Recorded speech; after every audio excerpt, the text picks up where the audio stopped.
but she must also force it to stay at home at other times. He urged her to learn how to control her mind so that she would be able to direct the flow of consciousness, either inward or outward, as she wished. Because her visions involved contact with the mind's internal sense fields, chee kaew viewed them as being explorations of her own mind.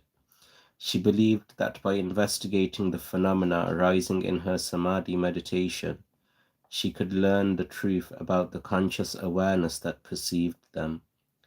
Stubbornly set in her ways and reluctant to alter her approach, she began openly resisting Ajahn Mahabua's teaching, arguing that her meditation was already providing her with knowledge and insight of a profound nature.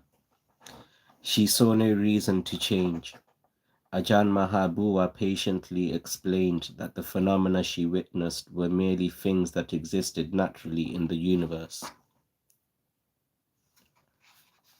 They were no more special than things seen with open eyes. Although the worlds that appeared in her spiritual visions were realms of being, just as real and distinctive as the human realm, they were also just as external to the awareness that perceived them.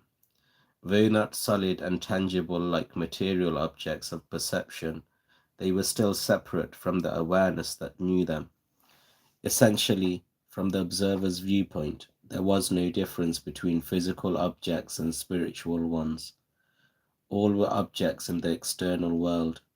He wanted her to reverse the direction of her focus, halting the outward flow of consciousness and turning inwards to realize the true essence of mind, the very source of awareness itself. chee kaew continually countered that, unlike the physical eye, the inner eye could see unusually strange and wonderful things.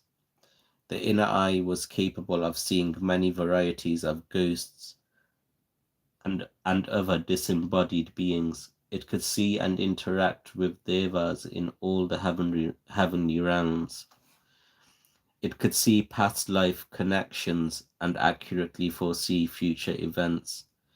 She maintained that this sort of knowledge and vision was superior to that perceivable by the ordinary senses. Hello, Maxwell. Hello, Anke. Peace be upon both of you. It could see and interact with devas in all heavenly realms. It could see past life connections and accurately foresee future events. I'm reading a book about a Buddhist nun. It's her biography. She maintained that this sort of knowledge and vision was superior to that perceivable by the ordinary senses. Ajahn Mahabua did not tolerate stubbornness indefinitely. Abruptly changing tack, he demanded with a powerful and vigorous insistence that she prevent her mind from venturing out to perceive spiritual phenomena. Such misdirected awareness would never help her overcome the fundamental causes of birth, aging, sickness, and death. He reminded her that he was teaching her this for her own good, and he made it clear that he expected his instructions to be obeyed. Ajahn Mahabua's admonition notwithstanding, chee kaew felt so confident of her own knowledge and understanding that she continued meditating as before, and later argued with him again about its true value. Exasperated and thoroughly weary of her intransigence, Ajahn Mahabua became fierce. He raised his voice and gestured forcefully as he forbade her to direct her awareness outward to external phenomena. In no uncertain terms, he ordered her to reverse the direction of her focus and keep it centered inside at all times. He was uncompromising, Only by accepting his teaching and practicing it diligently could she eliminate the defiling elements that deluded her mind. Late one afternoon, as my chee kaew stubbornly continued to argue her case, Ajahn Mahabua abruptly broke the conversation off and curtly dismissed her from his presence. He told her point blank to leave the cave immediately and to never return. Uttering harsh and fiery words, he chased her off in front of the other nuns. My chee kaew was taken aback by the intensity of his verbal attack and the seriousness of his tone. Such an outcome had never occurred to her. My chee kaew left Ajahn Mahabua's cave in tears, feeling utterly devastated. Her confidence had shattered. With his stern reprimand still ringing in her ears, she made the long trek back to the nunnery, feeling that she would never see him again. Despondently, Mai Chi Kayu trudged down the steep mountain path, gripped by her dilemma.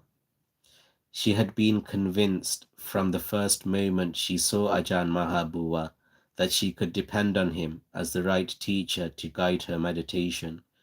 Now that he had unceremoniously chased her away, who could she depend on for expert guidance?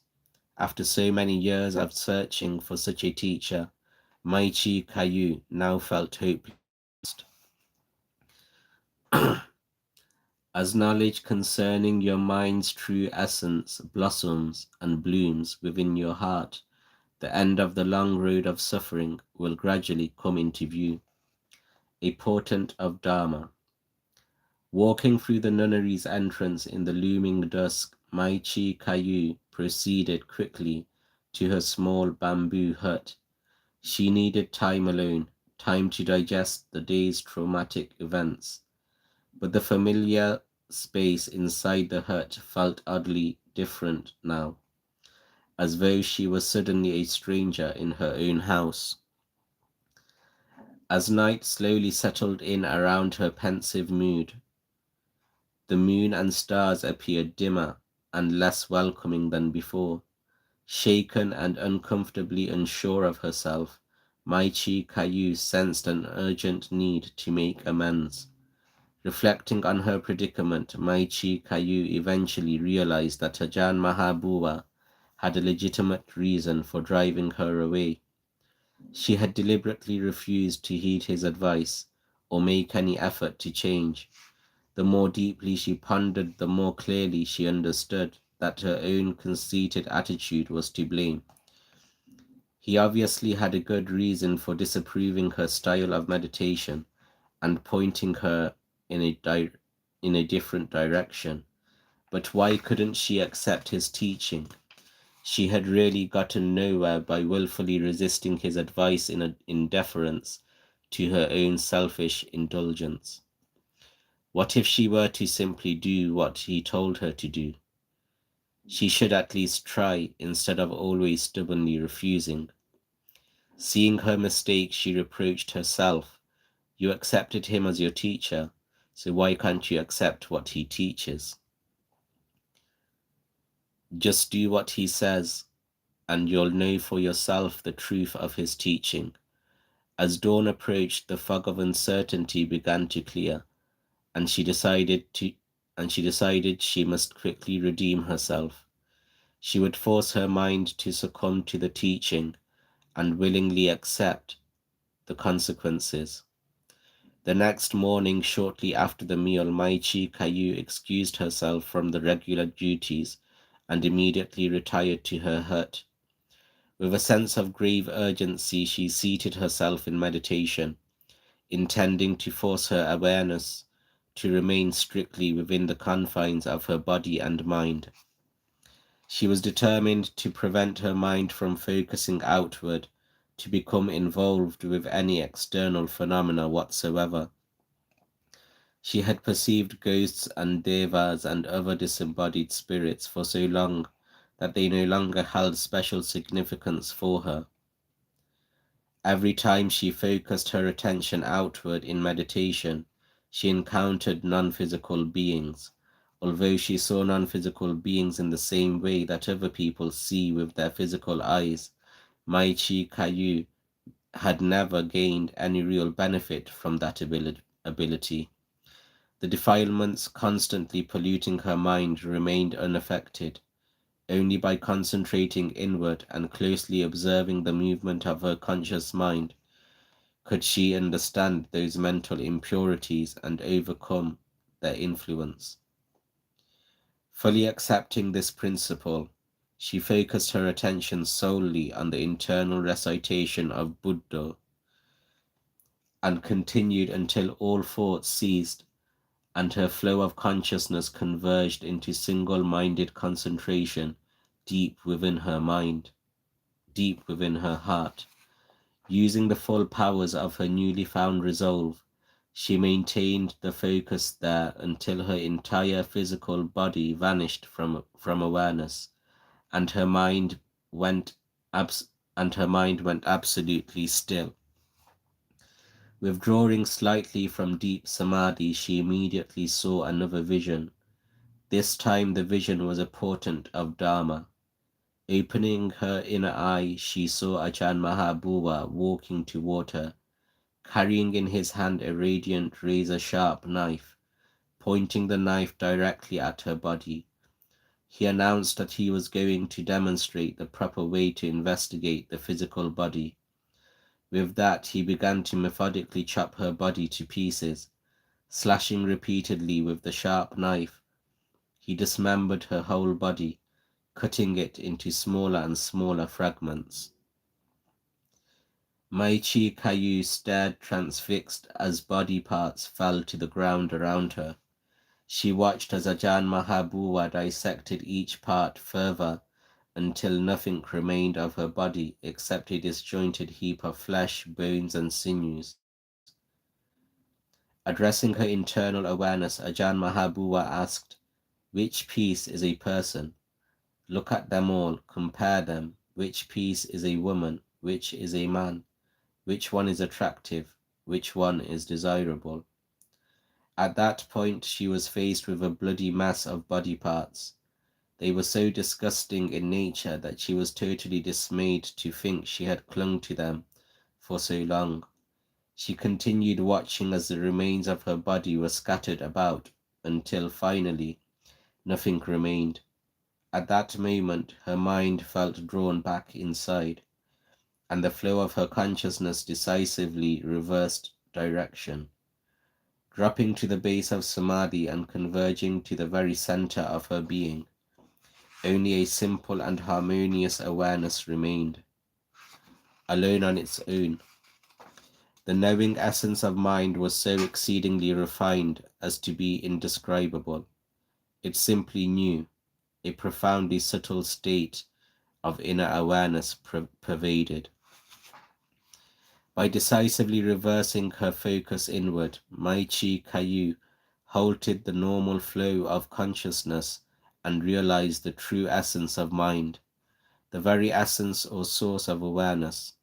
Within the heart's central chamber, she experienced an ungraspable sense of vast space beyond measure, the wondrous nature of the formless essence of awareness.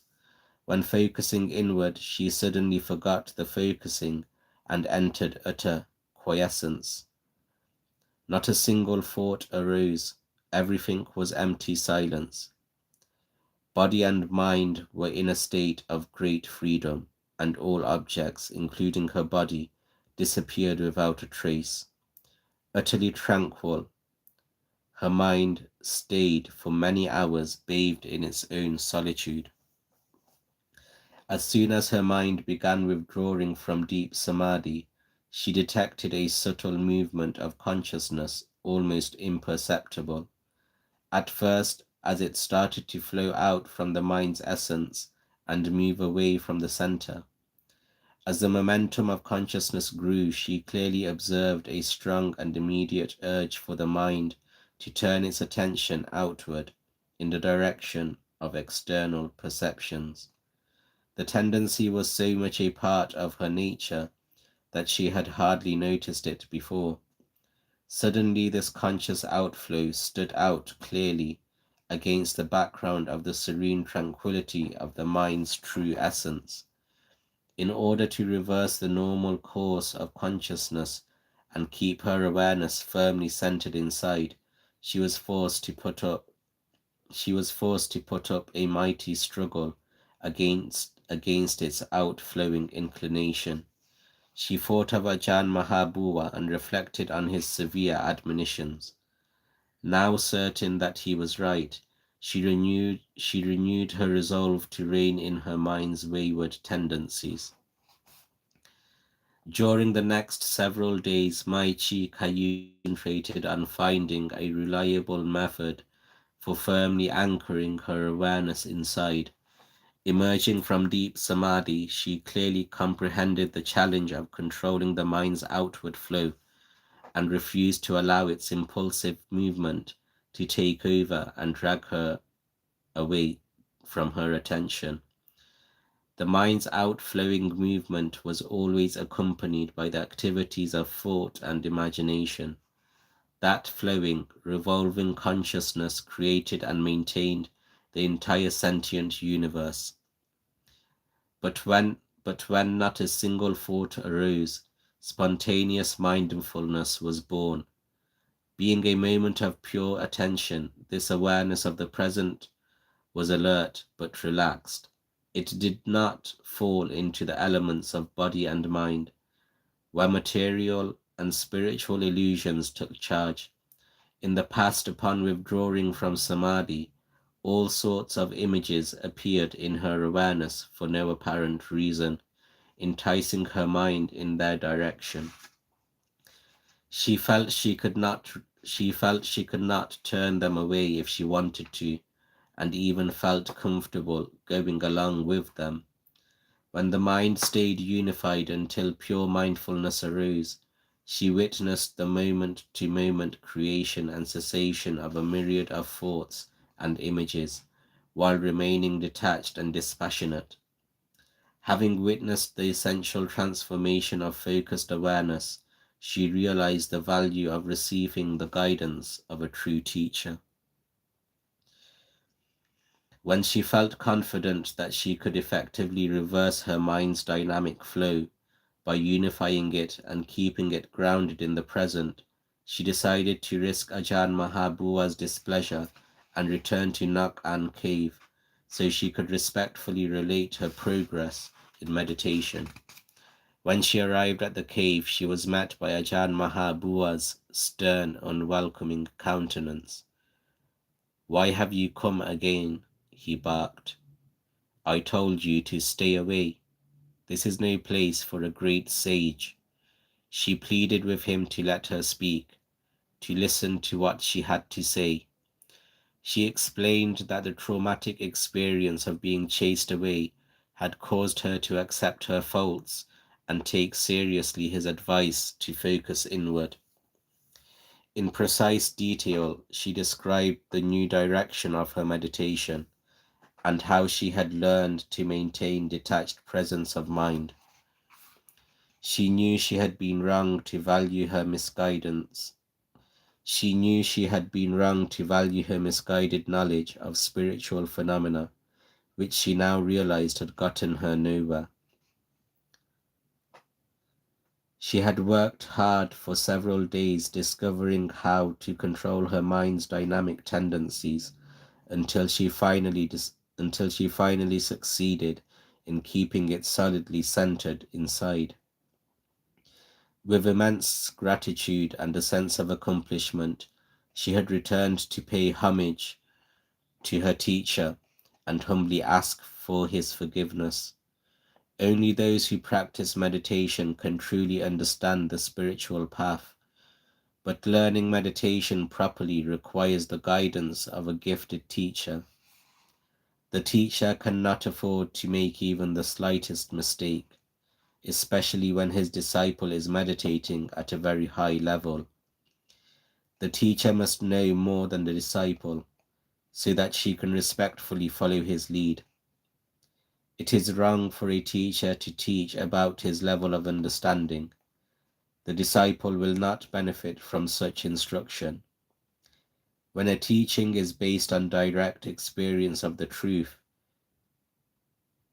when a teaching is based on direct experience of the truth gained through penetrating insight, a talented disciple will be able to progress very quickly along the path of wisdom. Seeing that her meditation was now firmly on the right path, Ajahn Mahabua graciously accepted her back. He told her that she had been living with the ghosts of her mind for too long, compulsively following the flow of her conscious mind had caused her to live at the mercy of ghosts and spirits, and to be a slave to the phantoms created by her own mind.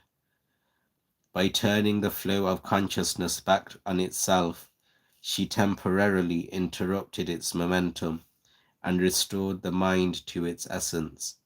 What she experienced was the true essence of mind, the mind's intrinsic knowing nature. Consciousness is a function of the mind's essence, but conscious activity is transient and lacks the mind's intrinsic quality of awareness. States of consciousness exist in conjunction with the awareness that knows them, and the knowing essence of mind is the very root and source of that awareness. The transient states of mind that arise and cease within the flow of consciousness are merely conditioned phenomena.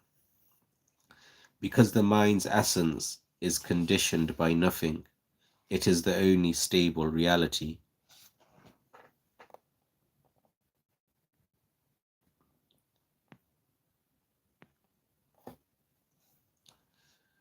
Consciousness naturally flows out from the mind's essence, moving from the center of the mind to the surface.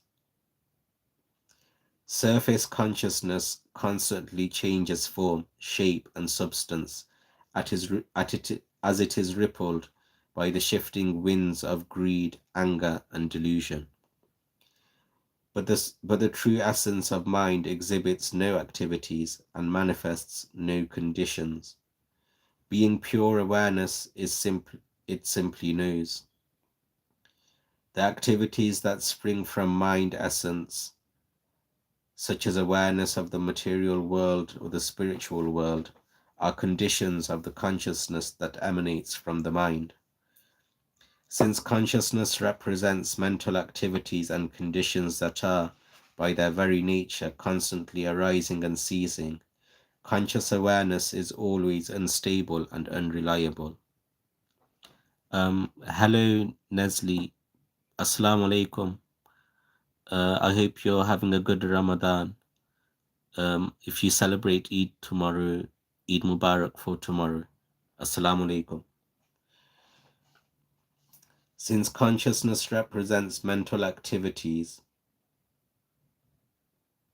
and since consciousness represents mental activities and conditions that are, by their very nature, constantly arising and ceasing, conscious awareness is always unstable and unreliable. When the outward flow of consciousness intersects with the perceptual fields of the sensory organs, awareness becomes mixed up with the objects of its perception. When consciousness intersects with the eyes, sight conditions consciousness, and consciousness becomes seeing. When consciousness intersects with the ears, sound conditions consciousness, and consciousness becomes hearing, and so forth. Therefore, when sense consciousness arises, the essence of mind is obscured and cannot be found. It is not the essence, it is not that the essence has disappeared, but that its knowing nature has been transmuted into consciousness. Ordinarily, when people allow their eyes and ears to pursue sights and sounds, they become emotionally involved with what they perceive. calming down only when those sense objects are gone. Becoming obsessed with the endless parade of ghosts and spirits in the ordinary conscious mind, they completely miss the mind's true essence. By reversing the flow of consciousness, thoughts are interrupted and brought to a halt. When thought ceases, consciousness converges inside, merging into the mind's knowing essence. With persistent practice, this foundation becomes unshakable in all circumstances. Then, even when the mind withdraws from deep samadhi, it still feels solid and compact, as though nothing can disturb the mind's inward focus. While samadhi does not bring an end to suffering, it constitutes an ideal platform from which to launch an all-out assault on the mental defilements that cause suffering. Observation becomes spontaneous and instinctive, and mindfulness remains fully present. This sharp and immediate focus complements the investigative and contemplative work of wisdom. The profound calm and concentration generated by samadhi becomes an excellent basis for the development of penetrative insight into the nature of existence. There are two main objectives for bringing thought to a halt. One is to open up space to clarify the nature of thought by distinguishing compulsive and habitual thinking from deliberate and focused thinking. The other is to clear room for the conscious operation of non-conceptual insight. Both are indispensable aspects of wisdom. Properly practiced samadhi can stop thought temporarily, but it does not distort reason. It enables one to think deliberately rather than compulsively. This use of mind opens a wider space for thought, with the ability to think and observe with detached clarity. Direct perception can see at a glance where a train of thought will lead. Using independent and intuitive insight, one can put down useless thoughts and take up useful ones, thus building a firm basis for transcendent wisdom. As long as the mind has not reached supreme quiet, it cannot properly think. Thinking caused by the ongoing momentum of consciousness is random thinking, not essential thinking. Knowledge gained from conceptual thought is superficial and unreliable. It lacks the essential insight of true wisdom.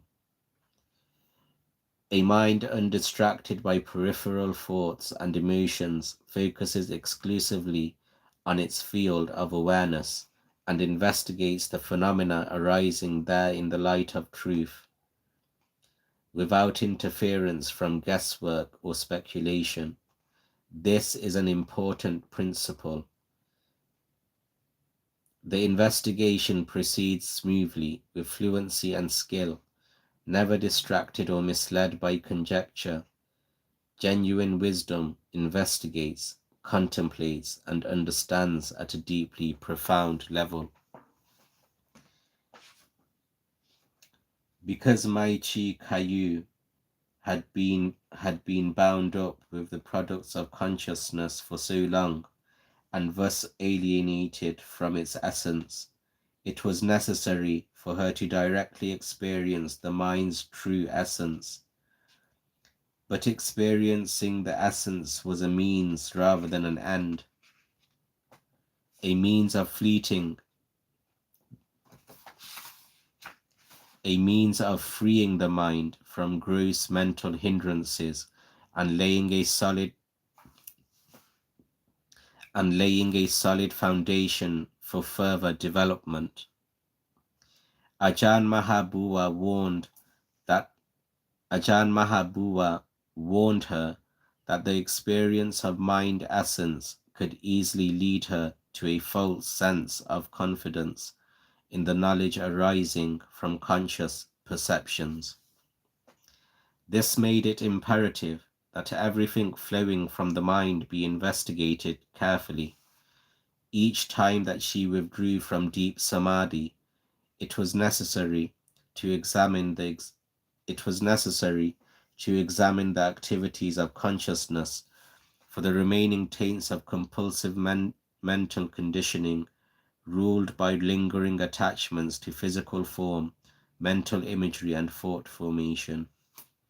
In this way, Ajahn Mahabua taught Chee Kaew how to probe deeper into her mind so that she could learn to completely uproot the mental defilements that were wrapped tightly around her heart.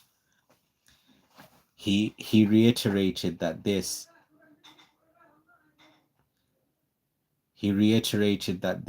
and not the perception of countless phenomena in the conventional world was the essence of Buddhist practice. He urged her to first turn her mental energy towards solving the enigma of physical embodiment and the mind's inevitable attachment to form. He reminded her that the practice of wisdom begins with the human body, the objective being to directly penetrate the body's true nature.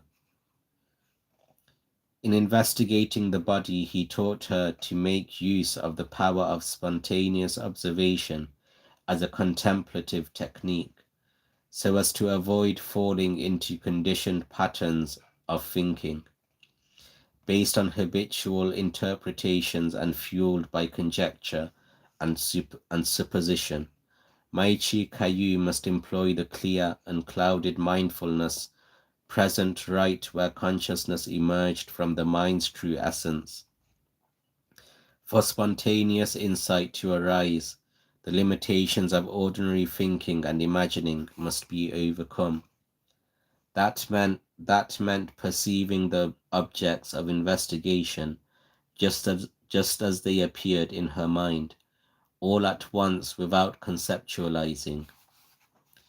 If she allowed the conscious mind to discriminate by naming and labeling mental formations, then normal mundane conditioning would generate a proliferation of thought and lead to profuse confusion, the very antithesis of true insight. By spontaneously observing phenomena with clear mindfulness, she could develop a sense of freedom from the things she perceived and attain wisdom's natural unobstructed clarity. Seeing the suffering caused by attachment to one's body is the initial insight that focuses the mind on Dharma. Those who see the body clearly tend to understand Dharma quickly, the corpse within. That's all for today, guys. Thanks for tuning in. See you next time. Peace be upon you.